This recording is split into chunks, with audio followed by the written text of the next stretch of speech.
Welcome back to HFO Multifamily Marketwatch, your trusted source for information for apartment owners and investors. Multifamily Marketwatch is presented by Pacific Exteriors Northwest, a contractor specializing in siding and exterior envelopes and delivering exceptional quality and service for over 30 years. And by Gantry Incorporated, the nation's largest independent mortgage banking firm. Welcome back to Multifamily Market Watch with HFO. This is Greg Frick, partner at HFO Investment Real Estate. Today we have back with us Monique Claiborne. She's president and CEO of Greater Portland, Inc. Thank you for coming in. We saw your editorial a couple weeks ago and thought it'd be great to come and talk. But for people that don't remember the last time we had you in, could you maybe explain what Greater Portland, Inc. is and kind of the geographical footprint and what, kind of what they do and their mandate? Yeah, thank you for having me you're today. welcome. I know my editorial, or op-ed rather, it resonated with so many people. I've had so much feedback from across the state. But Greater Portland, Inc., we're responsible for touting the competitiveness of the Portland region. So think business destination marketing. Okay. And it covers Portland region, so it's Clark County, Washington, Clackamas, and Multnomah County? Yeah, so there are 5 counties. So the metro area, 5 counties in Oregon, and then 2 counties in Southwest Washington. And then funding comes from members as well as federal funds and, state and local governments? Yep, public-private philanthropic partnership. Oh, good. Okay. When I read your piece, I thought it did hit home. That's why, we had put it out and reached out to you. I mean, the idea of economic growth being public good, it kind of reframe that, or for people, kind of maybe give a highlight of what that is, and we can then get into some of the details. Sure. So public good, we all use it. So think schools, right? Think your roads, think your public services. Who funds it? Join the HFO community and get weekly multifamily intel. Click to subscribe. 80% of the state's budget, so state of Oregon's budget, is from personal income taxes and corporate income taxes. So who funds that? Corporations, people, you and I, and our wages. And so that growth is a public good because it funds everything that we all need and use as residents. And it seems, in here, particularly maybe it's this moment in time, is the idea of, public good and the, business is a good for public good. There seems to be a disconnect, I think, a little bit as we see. I mean, is this message, resonating with elected officials or when you're out talking to them, or what's kind of the feedback you get? I think the message hasn't resonated as much as I would like it because as voters, we haven't pushed it, right? And so when you think about your kitchen table discussion at home, we're talking about public safety, right? We want that for our children. We talk about education for our children. We talk about the streets being clean, right? And so those are pertinent issues to voters. We have to have that first before we start talking about growth. And that is natural, right? And so the voters aren't saying to our elected officials, growth, growth, growth. Businesses are, because that's its priority. Right. And so I think that's where the disconnect is.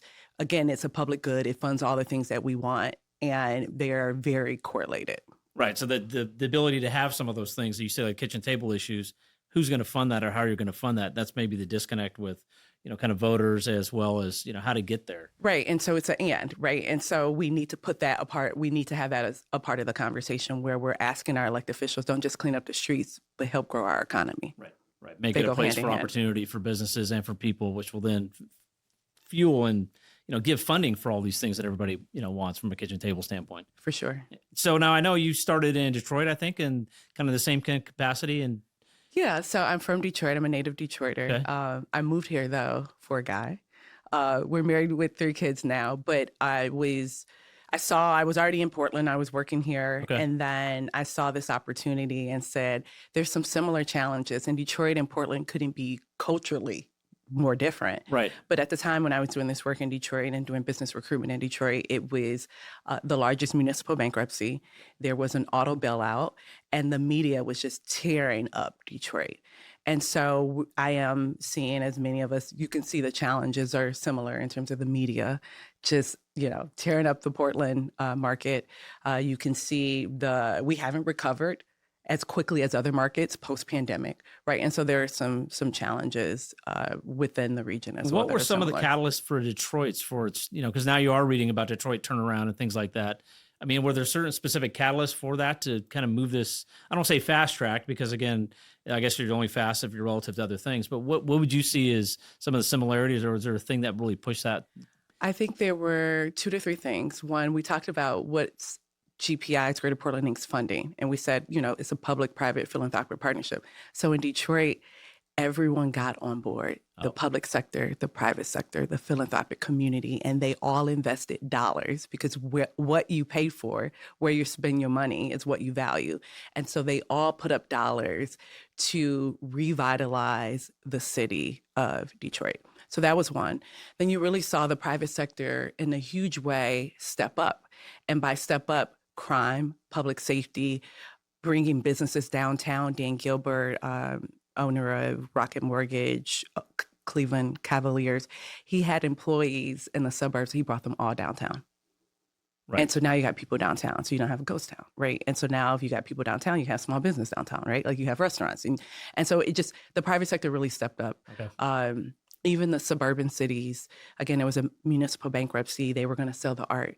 And so you had the suburban cities and counties chipping money to save. Into the city of Detroit. Exactly, right. Yeah. And so it truly was this triple helix coming together. Do you see that same characteristics here? I mean, I know some of the same issues, like you said, with the press, but is there a catalyst for, because I've brought up here locally that we've had some advantages when we had a very diverse economy here. We don't have like a huge employer driving within the city, but I think also sometimes that hurts us because we don't have a huge employer driving the city to.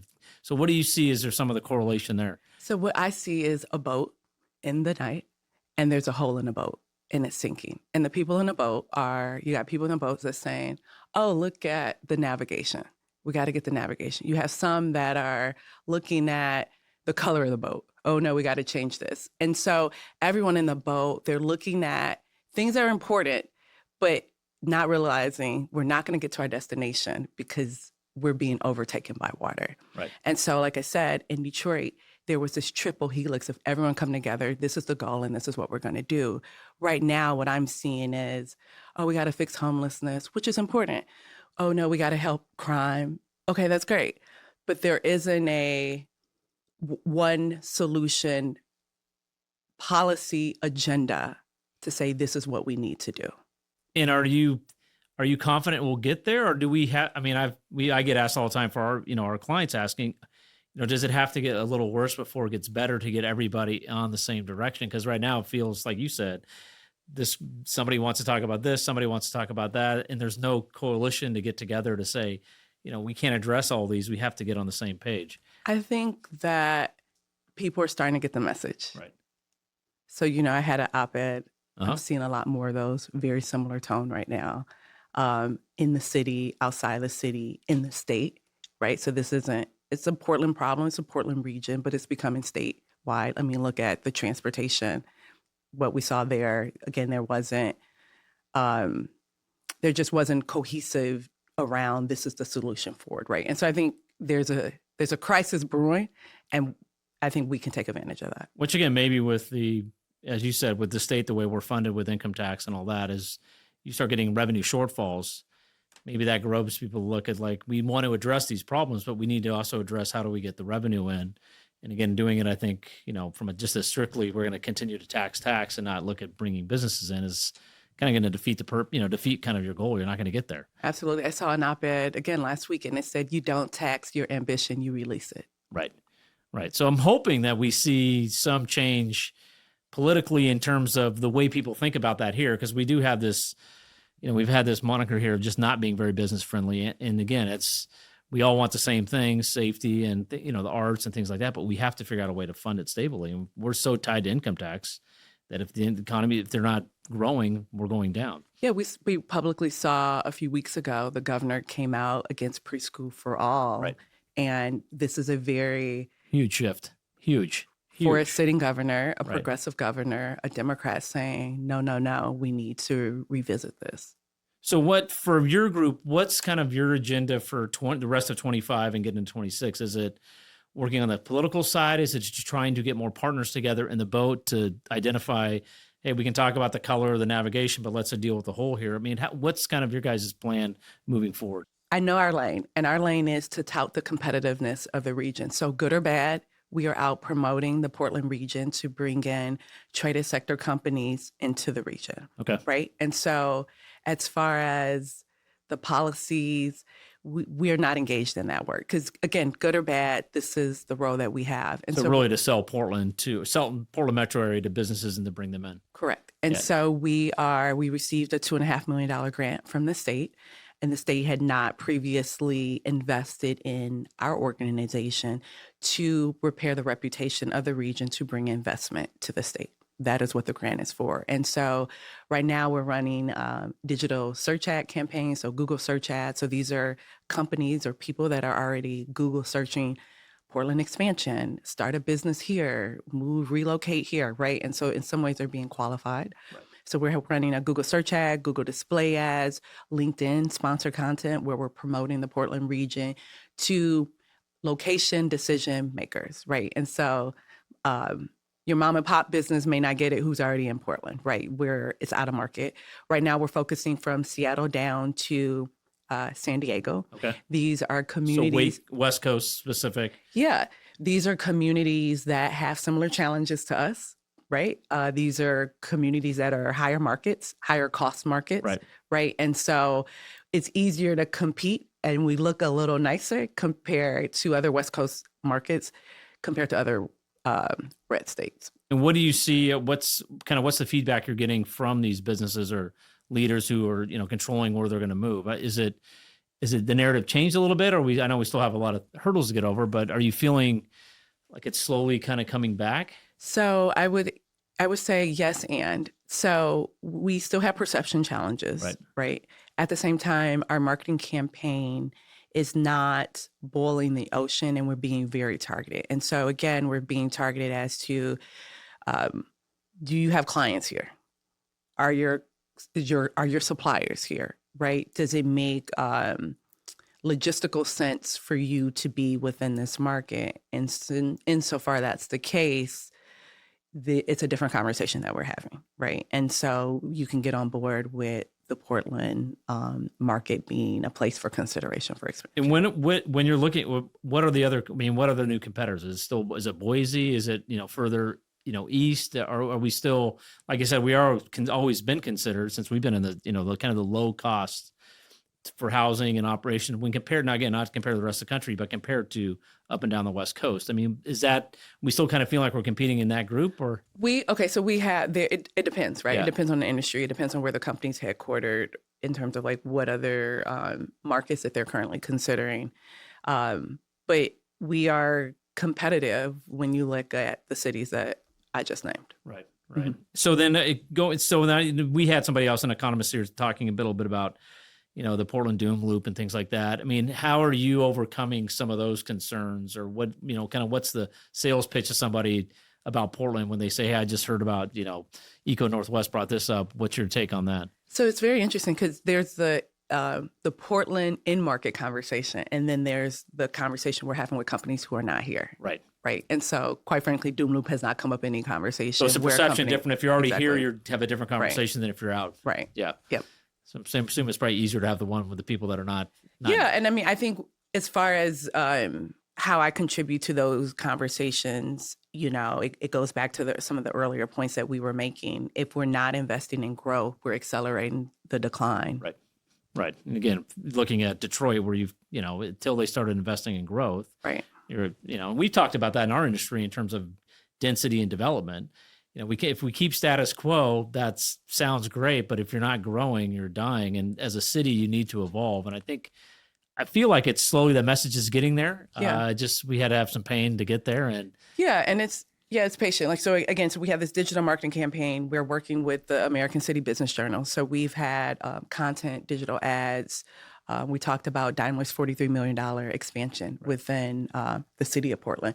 We talked about Jaguar Land Rover investment in Portland. We've talked about Columbia's expansion in the Portland region, right? And so these are stories where you're hearing from other executives, you're hearing how the city came together to make sure they secured this investment into the city, right? And so those stories are being marketed and spread. I think it's important that those that are in decision-making seats see, oh, there are other companies here that are doing well, right? And it's important that we take control over that narrative. Well, I think if we just get tied to just Nike and Intel, there's, I think people don't realize that we have other companies here, of good size, and there's other opportunities. So what's going on there may not be reflective of everything else here.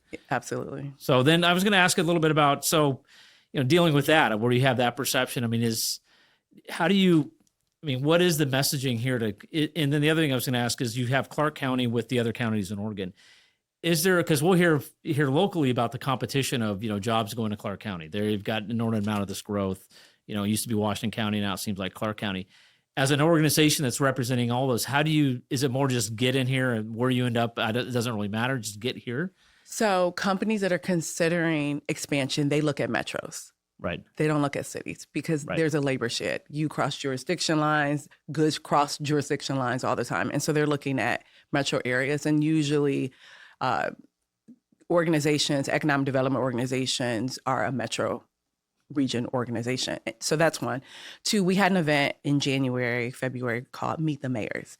And so Mayor Keith Wilson was there, and all of our suburban mayors were there. And they talked about this level of understanding, this level of,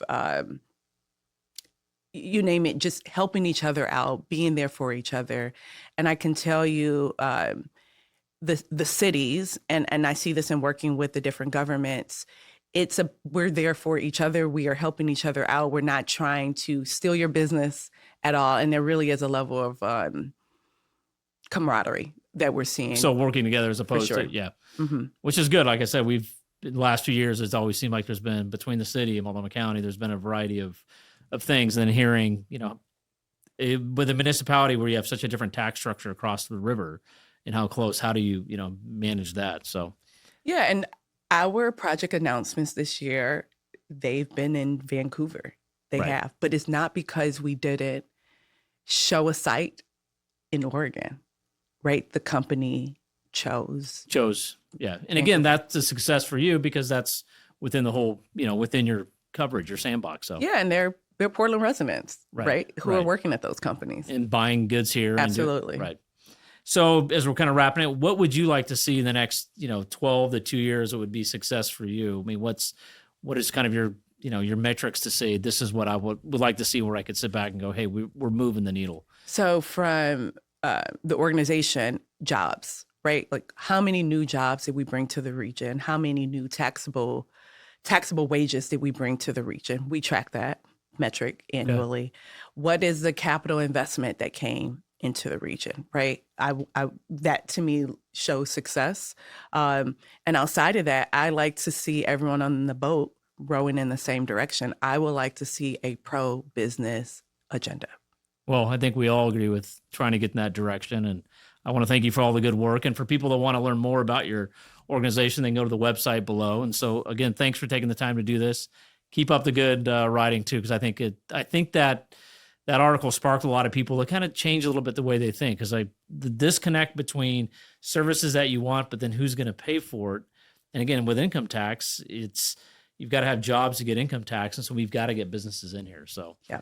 Thank you for taking the time to do this, and we'll see you again next time on Multifamily Market Watch. Our entire office specializes in multifamily real estate, making HFO the largest multifamily brokerage in the Pacific Northwest. Your success is our passion. Build your legacy with HFO. Call 503-241-5541 or visit our website at hfore.com for more information.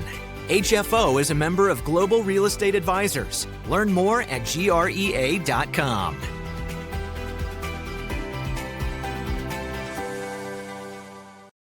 Love the insights? Tap the like button and click subscribe. It helps us bring more multifamily news straight to you.